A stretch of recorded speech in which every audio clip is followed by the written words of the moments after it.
Hello दोस्तों, good morning all of you. कैसे हैं? उम्मीद है कि अच्छे होंगे और तैयारी कर रहे हो आप एग्जामिनेशन की, क्योंकि एग्जाम सारे धीरे धीरे नजदीक होते जा रहे हैं।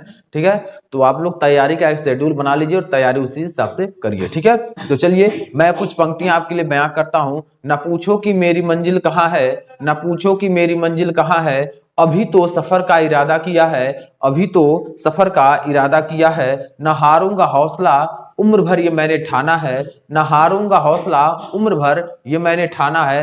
किसी से नहीं खुद से वादा किया है, किसी से नहीं खुद से वादा किया है। तो दोस्तों बने रहिए हमारे चैनल पर, कहीं और जाने की आवश्यकता नहीं। सभी स्टडी मटेरियल यहीं प्रोवाइड किए जाएंगे और सभी टीचर आपके लिए कंटिन्यू मेहनत कर रहे हैं। तो आप भी मेहनत कीजिए ताकि आप जल्द से जल्द अपनी सफलता को प्राप्त हो जाए। ठीक है ना? तो चैनल को दोस्तों, अगर हमारे चैनल पर नए हैं तो चैनल को सब्सक्राइब करें, लाइक करें, शेयर करें और बेल आइकन दबाकर ऑल नोटिफिकेशन कर लें ताकि सभी वीडियो का अपडेट आपको टाइमली मिलता रहे। ठीक है, तो चलिए हम लोग क्लास को स्टार्ट करते हैं और क्लास में आज हम लोग पढ़ेंगे हिंदी साहित्य का पार्ट 3।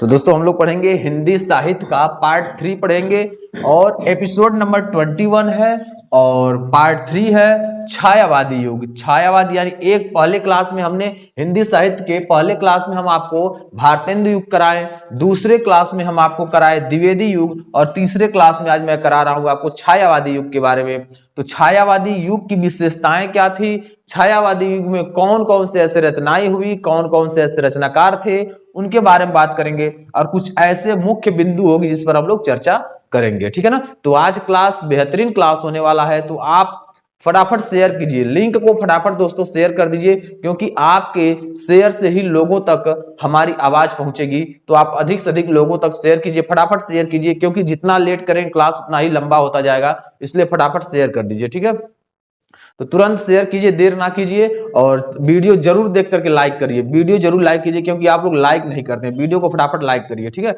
चलिए हम लोग क्लास को स्टार्ट करते हैं। आप शेयर करते रहिए, हम क्लास को स्टार्ट करते हैं। ठीक है, चलिए क्लास में हम लोग देखेंगे छायावाद युग। छायावाद युग में क्या है, 1920 ईस्वी से लेकर के 1936 ईस्वी तक चला था। कौन सा? छायावादी युग।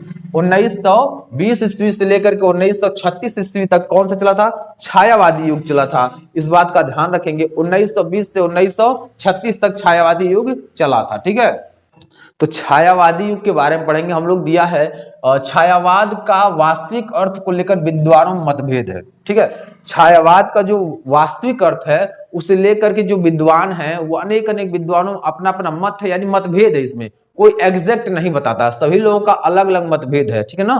जैसे भारतेंदु युग का एग्जैक्ट था, वैसे द्विवेदी का भी एग्जैक्ट था, लेकिन इस युग का छायावाद युग में मतभेद है। यहां लिखा हुआ है छायावाद का वास्तविक अर्थ को लेकर विद्वानों में मतभेद है, किसी विद्वानों को स्पष्ट से क्लियर नहीं है। ठीक है, जैसे हम नीचे दिए हैं कौन से विद्वान का क्या मत है, यहां हम प्रकट कर दिए ताकि आपको स्पष्ट हो जाए, आपको दिक्कत ना हो। ठीक है, अब देखिए छायावाद का अर्थ मुकुटधर पांडे के अनुसार क्या? रहस्यवाद है। ठीक है ना? मुकुटधर पांडे छायावाद युग को अपने शब्दों में कहते हैं कि यह रहस्यवाद है। क्या है? रहस्यवाद है। कौन कहते हैं? मुकुटधर पांडे जी कहते हैं कि जो छायावादी युग है ये अपने आप में रहस्यवाद है। ठीक, उसी के अनुसार फिर सुशील कुमार कहते हैं क्या? ये अस्पष्टता है, यानी कोई चीज उसमें स्पष्ट नहीं है। सुशील कुमार कहते हैं कि जो छायावाद युग है ये अस्पष्ट है। क्या है? अस्पष्टता है। ठीक है, और महावीर प्रसाद द्विवेदी जी कहते हैं ये अनियोक्ति पद्धति है। क्या है? अनियोक्ति पद्धति है। वहीं रामचंद्र शुक्ल क्या कहते हैं? रामचंद्र शुक्ल कहते हैं शैली विचित्र है। क्या है? शैली वैचित्र्य है। ठीक है ना? वो रामचंद्र शुक्ल कहते हैं। और नंद दुलारे वाजपेयी, नंद दुलारे वाजपेयी क्या कहते हैं? ये आध्यात्मिक छाया का भान है। क्या कहते हैं? आध्यात्मिक छाया का भान है। और डॉक्टर नारेंद्र क्या कहते हैं? डॉक्टर नारेंद्र के अनुसार ये स्थूल के प्रति सूक्ष्म का विद्रोह बताए हैं। यानी डॉक्टर नागेंद्र ने छायावाद युग को बताया कि स्थूल के प्रति सूक्ष्म का विद्रोह है, सूक्ष्म का विद्रोह है। ठीक है ना? ये कौन बताए हैं? ये डॉक्टर नागेंद्र जी बताए हैं। ठीक है, उसी प्रकार हम लोग चलेंगे। अब अगला दिया है छायावाद युग की विशेषताएं।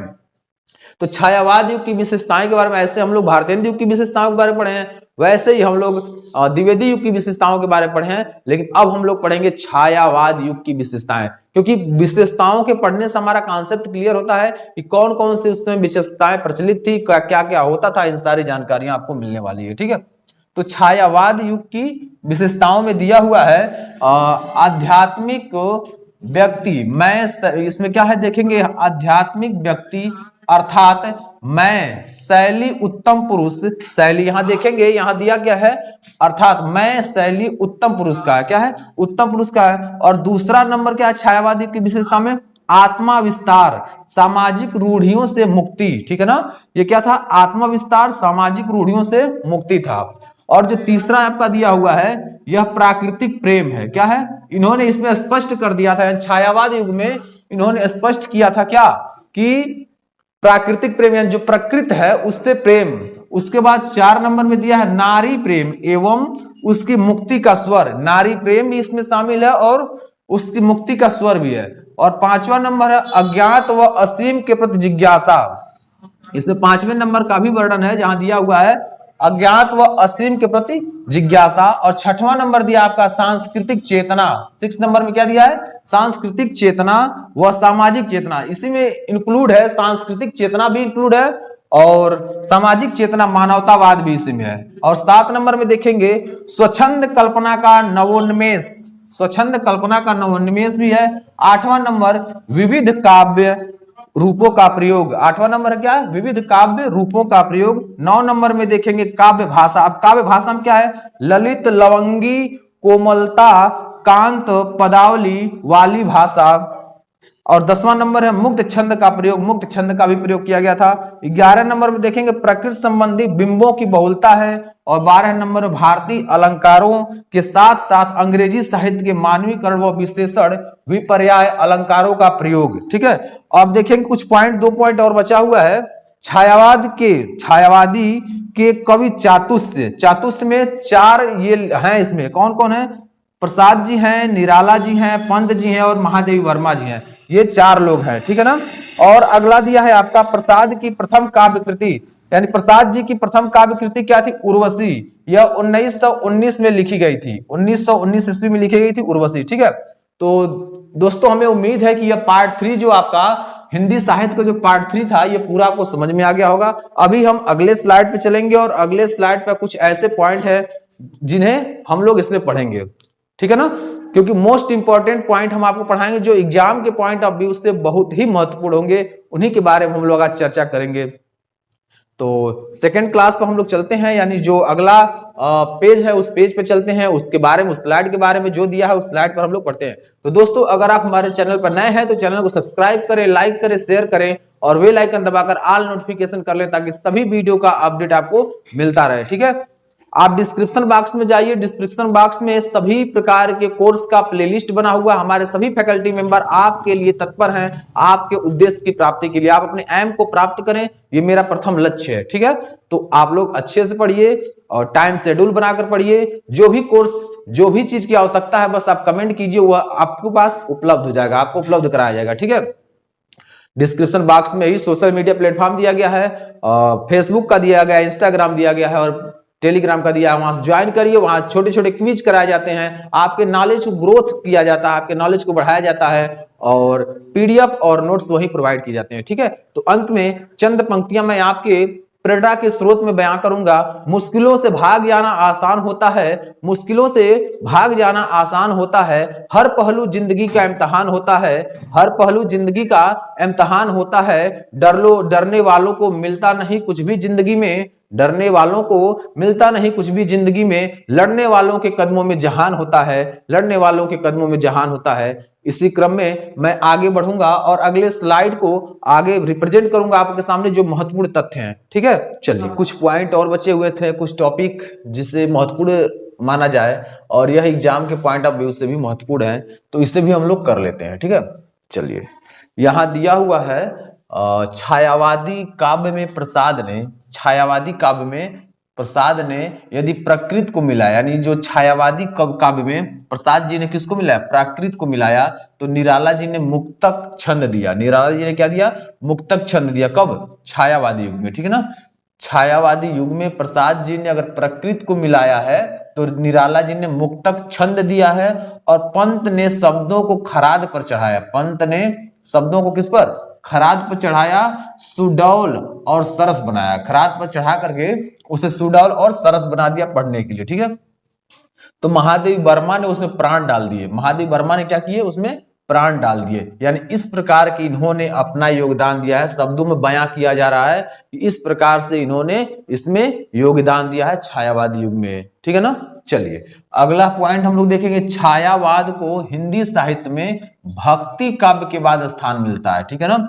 छायावाद को हिंदी साहित्य में भक्ति काव्य के बाद इसका वो छायावाद का स्थान दिया जाता है, ठीक है। प्रसाद की प्रथम छायावादी कृति क्या थी दोस्तों, फटाफट बताइए। प्रसाद की प्रथम छायावादी काव्य कृति क्या थी, तो झरना थी। क्या थी दोस्तों, झरना थी। ये कब लिखी गई, 1918 ईस्वी में लिखी गई थी। जो झरना थी ये 1918 ईस्वी में लिखी गई थी, ठीक है। अगला पॉइंट अगर देखें हम लोग तो दिया है प्रसाद की अंतिम काव्य कृति। ये आपका प्रथम काव्य कृति थी और यह अंतिम काव्य कृति है जिसका नाम क्या है, कामायनी। बहुत फेमस है दोस्तों, बहुत बार एग्जाम में पूछता है। आईएमपी जरूर लिख लीजिएगा क्योंकि ये एग्जाम में आने वाले प्रश्न है, ठीक है ना। आईएमपी जरूर लिख लीजिएगा। तो कामायनी जो है बहुत फेमस है, बहुत फेमस है। ये 1937 ईस्वी में लिखी गई। कब, 1937 ईस्वी में लिखी गई।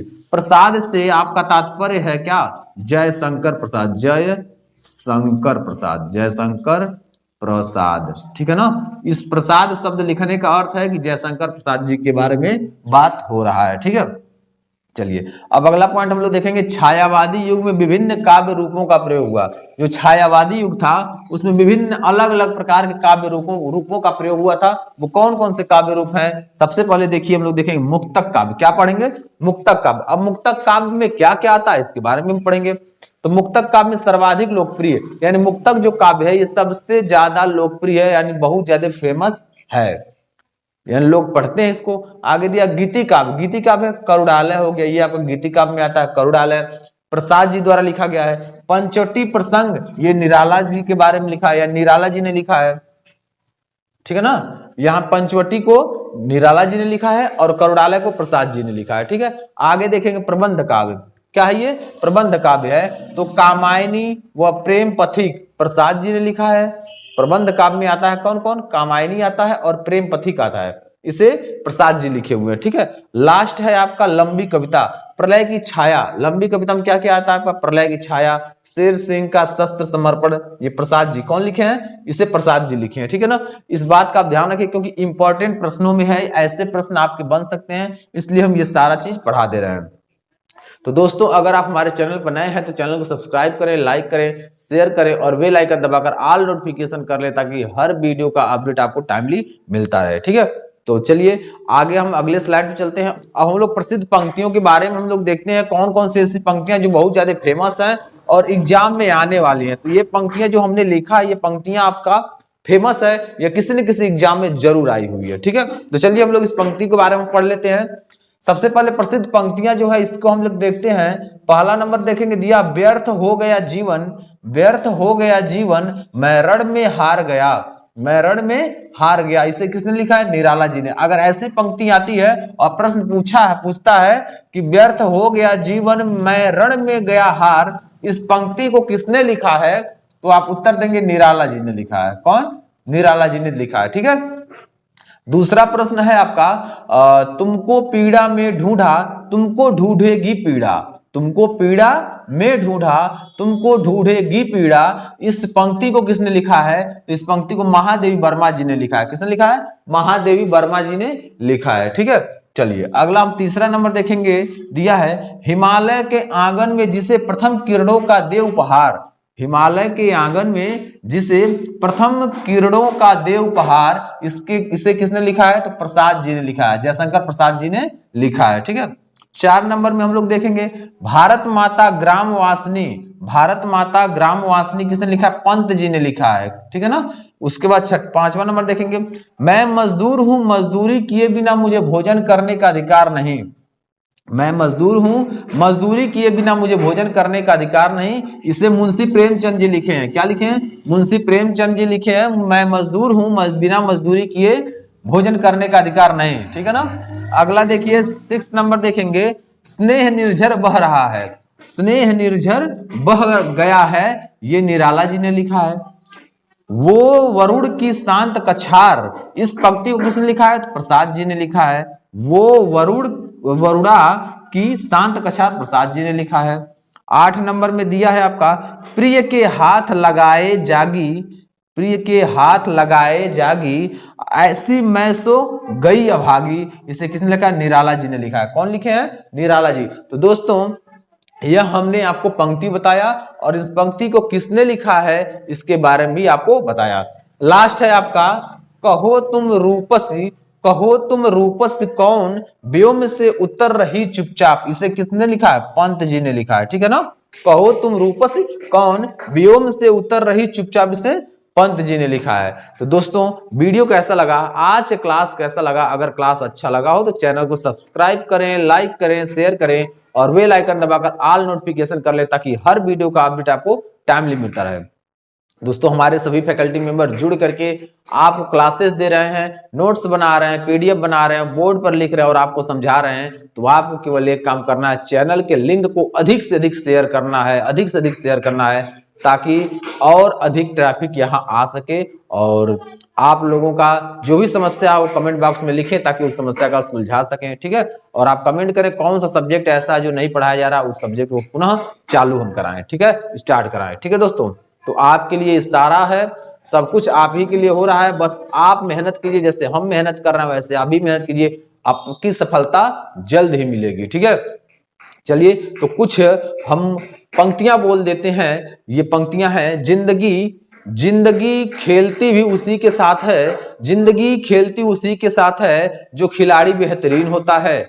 दर्द सबके एक से हैं, दर्द सबके एक से हैं, मगर हौसले सबके अलग अलग हैं, मगर हौसले सबके अलग अलग हैं।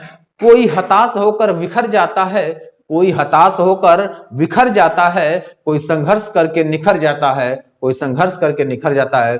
दोस्तों बने रहिए हमारे चैनल पर, कहीं और जाने की आवश्यकता नहीं है, सभी स्टडी मटेरियल आपको यहीं प्रोवाइड किए जाएंगे। तो दोस्तों अब मैं आज विदा लेना चाहता हूं, कल पुनः इसी टाइम इसी वक्त और अलग टॉपिक के साथ आपके सामने प्रेजेंट होऊंगा। जय हिंद, जय भारत।